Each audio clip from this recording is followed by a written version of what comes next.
Truth. Envisioned as a blank room, humanity seeks enlightenment with the promise of purpose, and purpose is supposed to come with relief and joy.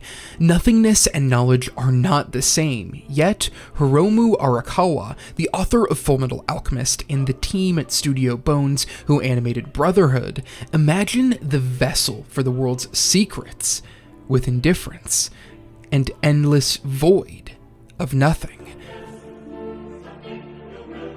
In fact, knowledge is only found after committing sin. At the story's start, our protagonist Edward Elric finds himself faced with the truth after attempting and failing to bring his mother back to life with alchemy.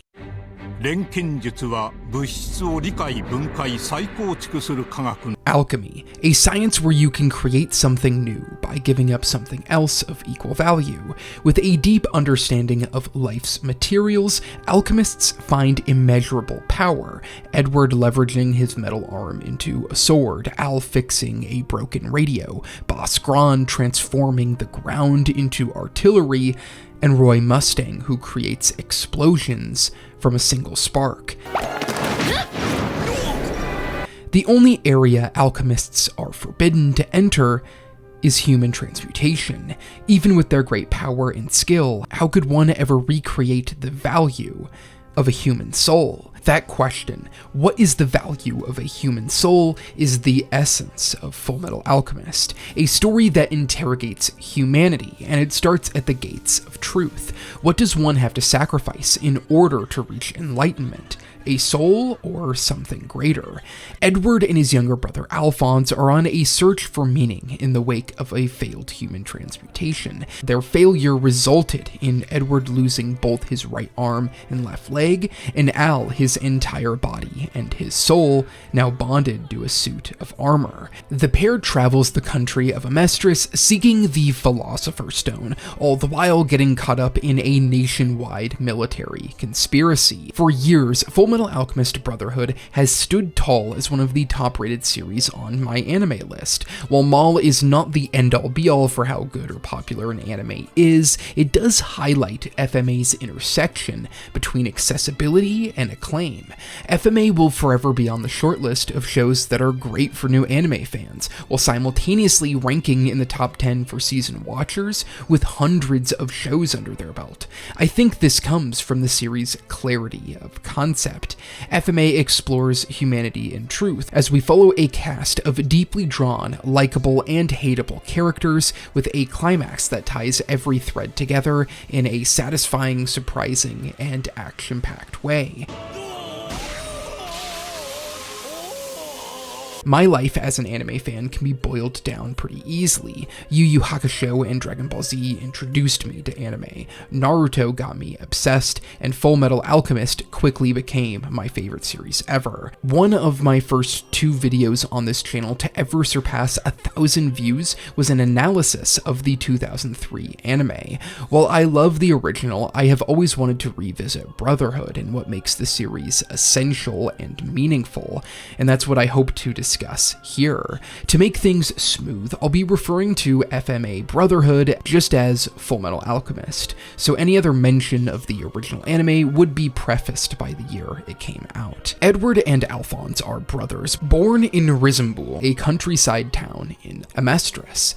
The boy's journey starts with a military certification. Edward applies and becomes a state alchemist to give him and Al funding for their research as they travel and search for their bodies. This means they answer to many of the higher-ups in the military, specifically Roy Mustang, the Colonel, and Flame Alchemist. The role of state alchemists as human weapons begin themes of government corruption and abuse, as will be further explored by the genocide of the Ishvalan people. Fullmetal Alchemist ranges from delving into the darkest depths of humanity, the things we'll do when trying to earn status or a better life, to the joy and silliness within people. Tonally, this is balanced through the slapstick humor that is synonymous with FMA. なあ、こういう場合普通大きくなったねだろう。The whiplash of tones, I think, goes a long way to helping Fullmetal Alchemist's popularity. Getting invested in the setting and characters takes no time at all. Think of the humor around Ed's insecurity over his height, or the way Hughes never stops talking about how much he loves his wife and daughter. Fullmetal Alchemist gets you laughing alongside the characters quickly, and that is when Arakawa follows it up with her darker material. While the Lior incident at the start of the show unveils a little bit of the darker tint to the story's tone, the murder of Nina, a small girl, by the hands of her father, sets the standard for how dark Fullmetal Alchemist will get.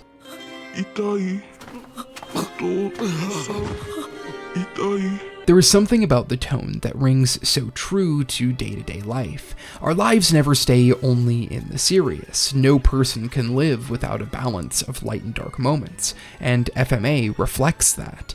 This also helps give key insights to the characters. Edward is a prodigy of alchemy and is overly insecure about the one thing in life he can't control. With a father who abandoned him and a mother who died young, Ed searches for the control that all alchemists seem to think they have over the world, forcing nature to bend to their will. All of this is conveyed through Edward's brand of slapstick humor. Slapstick elements ensure the characters don't take themselves too seriously, while the darker moments don't allow the audience to downplay the importance and brutality of these situations the Elrics and the cast come across. Fullmetal Alchemist's tone allows Arakawa to thread the needle of accessibility and singular depth, while the way the narrative unfolds makes it such a fascinating watch. FMA's first handful of episodes start with a traveling tale, as the corruption of Amestris gets brought to Edward and Alphonse's attention. The structure of FMA's narrative itself highlights how government corruption can affect those who seem most removed from it. Ed and Al are kids who live in the countryside, far away from the immediate decision made in Central or any of the military strongholds in Amestris. When their mother dies and they fail to bring her back to life, it seems like an isolated incident made by two naive boys. But the naivety of the two boys stems from their disconnect with Hohenheim. Hohenheim, who fled his family to stop Father, the leader of Amestris. It can be easy to feel like we are removed from the decision by the governments of the countries we live in, but it all connects back to us more than we often realize. Even when Ed joins the military for the benefit of government resources, he still acts like he's separate from it. Only as the story unfolds and chimeras and homunculi enter the fray does Ed finally see how, even before he left Risenbuhl, he has been connected to the choices of the Amestrian government. This becomes apparent with the death of Nina, a death that will haunt the Elrics for the rest of the show. Nina's death is not Ediral's fault, but by the government system that indirectly encourages alchemists to push themselves beyond ethical boundaries for monetary rewards. Edward himself receives state certification because he can transmute without a circle, an ability achieved through human transmutation. The death of Nina instills a new perspective into the brothers. Not every issue can be solved with alchemy. In fact, alchemy, when pushed too far, can be the root of the issue. Fullmetal Alchemist's story is split into two parts. The first before they know the corruption of Amestris fully, and second after they learn the truth. The first half follows the Elrics as they roam the countryside and search for clues about the Philosopher's Stone. This takes them to Lior, East City, Central, and Rush Valley, all the while helping those in need as they uncover a worrying amount of corruption. This culminates in a few amazing sequences, mainly Mustang defeating Lust, Ling capturing Gluttony, and the reveal of Bradley and Father. The second half of Fullmetal Alchemist takes us north, with Briggs as Ed and Al make a few more alliances with General Armstrong and Scar before the Promised Day arrives. The Promised Day living up to all the hype as one of the most epic climaxes in anime. I really enjoy the contrasts between each half. The first has a limitless feel to it, as many of the mysteries of the show come up with every major plot reveal. Every major encounter in the first half asks Edward and Al to grow up and realize they cannot be in control of everything in life. and at no point were they. The second half flips the script, as Ed and Al no longer seek information, and instead try to conceal what they know. Coincidence plays a major role throughout the narrative structuring, moments like Winry meeting Scar, the person who killed her parents, or our characters encountering Ling Yao and Mei Chang. All of these chance encounters and strange connections between our characters tighten the idea of a ripple effect. In the way that Ed and Al are connected to the decisions of the government, so too is every character in the story. Fullmetal Alchemist's exploration of humanity would mean little if the characters didn't meet those grandiose ideas, so I'll go through a few of the characters and touch on some of the reasons why they're so compelling and interesting. We've already talked a lot about Ed and some of the ideas inherent to his story, but he works best when considering him with Al. The two of them seek control from a life situation that they had none of.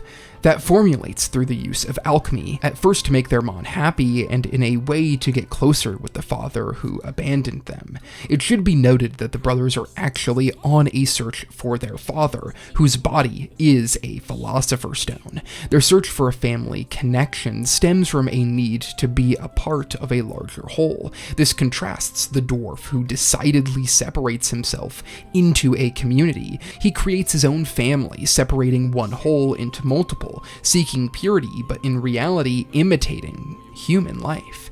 The connection between brothers carries the story along. The dueling protagonists means one will always keep the other one straight. When Ed is willing to sacrifice himself for Al, Al gets angry because he needs them both to survive. At times they take the burden on their own, but they are always at their strongest when they see themselves as one.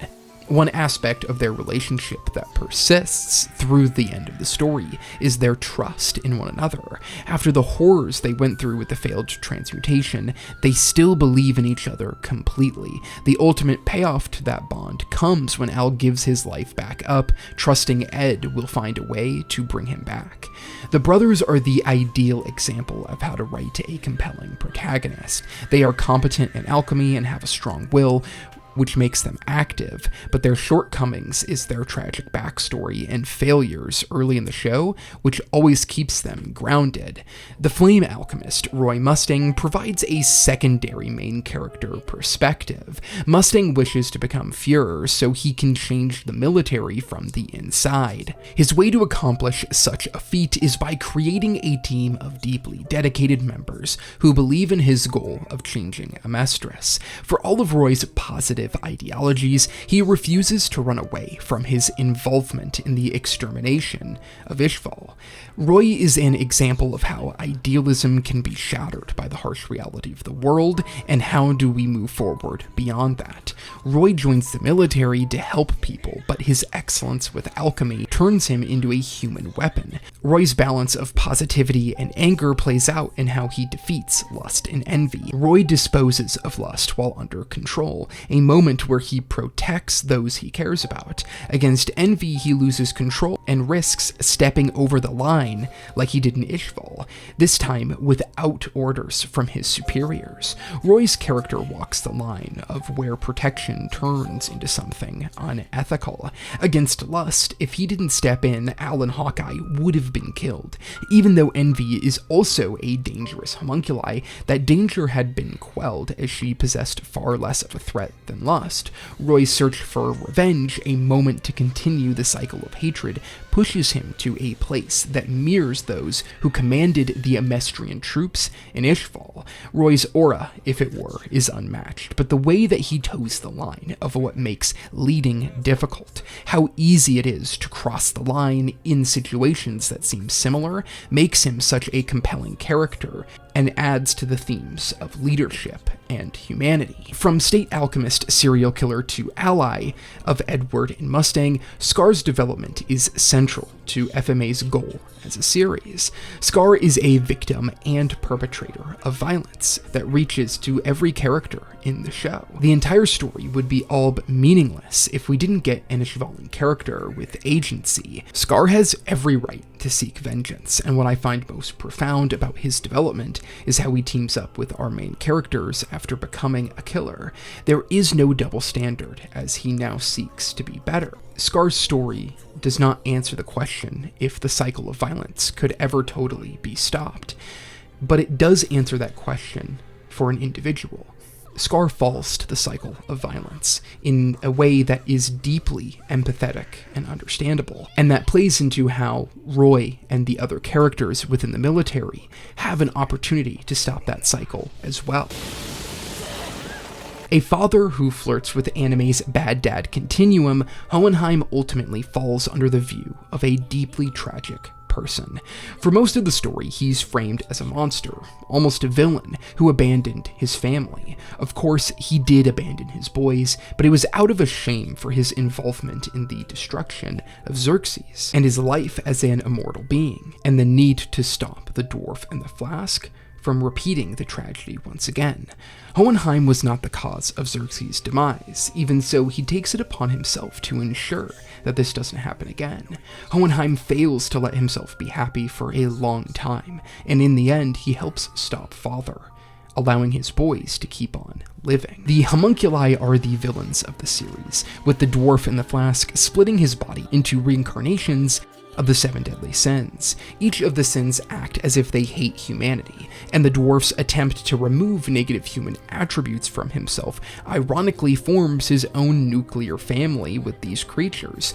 The dwarf's entire character is irony, limited to a flask. This homunculus seeks to become a god. Each of the 7 homunculi embody their sin in regard to how they view humans. The villains of the show reflect the complicated emotion of humans, the sides of ourselves that we would like to cover up. Being human can be ugly and spiteful. A lot of the time it is. But even the embodiments of our primal desires seek meaningful relationships and deeply wish to have the connection that they claim they don't desire. All of the characters in the show comment deeply about the human experience, and on top of that, they are well-drawn characters with richly layered backstories and compelling motivations, all of which change and develop over the course of the series. Everything in the show being lifted up by the production of Studio Bones. The animation of Fullmetal Alchemist ranges from playful and cartoonish, helping the slapstick humor land, to liquid and punchy to help the biggest action sequences leave an impact.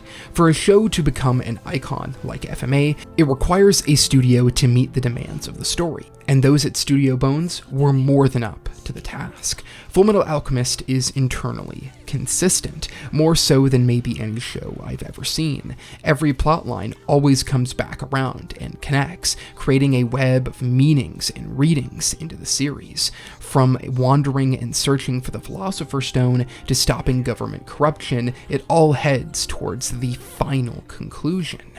The Promised Day sees the climax to every arc we've been waiting to conclude. What is the dwarf's true intentions? How will envy, pride, gluttony, and wrath meet their end? And will Ed and Al restore their bodies?